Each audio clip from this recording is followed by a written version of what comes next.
SUMIF and SUMIFS. Week 2 of pretending at the office that I am an expert in Excel. Learn with me so one day what is on your CV will actually be true. Let's learn SUMIF. I would like to know how many of each item in total I need to order for the team parties for all 3 teams. I know that there are only 8 different items, because that is all the company let us choose from, but I need to quickly find out how many bags of potato chips I have to order. I can use the function SUMIF or SUMIFS here. Let's start with SUMIF. SUMIF is great if you have only one criterion, in this case potato chips. Write equals SUMIF. Open parentheses. First, we have to select the range so where we can find the potatoes chips. We select the entire column. Now use F4 or write the $sign to make sure that the formula will not move when we reuse it for the remaining items.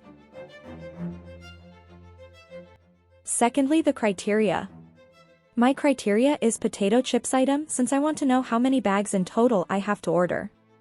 Last thing is the sum range, so where is the information on quantity or how many bags I need to order? This information is in the quantity column. I have to fix this range, so I can apply the formula down. Use F4 or write the $sign like I do because I am a beginner. Hit enter and is done. So now I can order for all 3 teams. Now you know how to use SUMIF. The next problem is how many of every item each team should receive from me.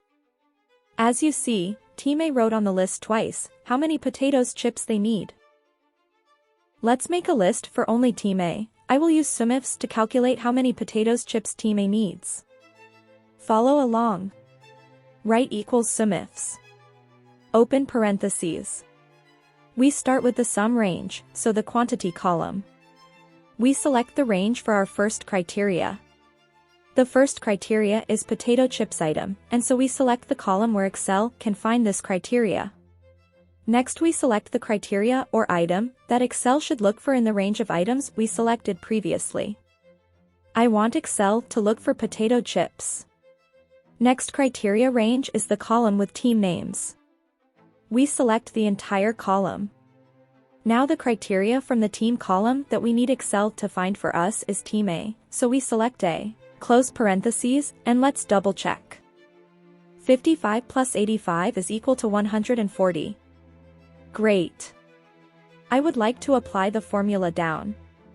I have to fix it using the $sign, otherwise it will move down and the result won't be correct. Fix only the column range criteria. This is just a simple example. You can use SUMIFS with up to 29 criteria. No need for a complex formula. Now you know how to use SUMIFS. Thanks for watching and see you next week.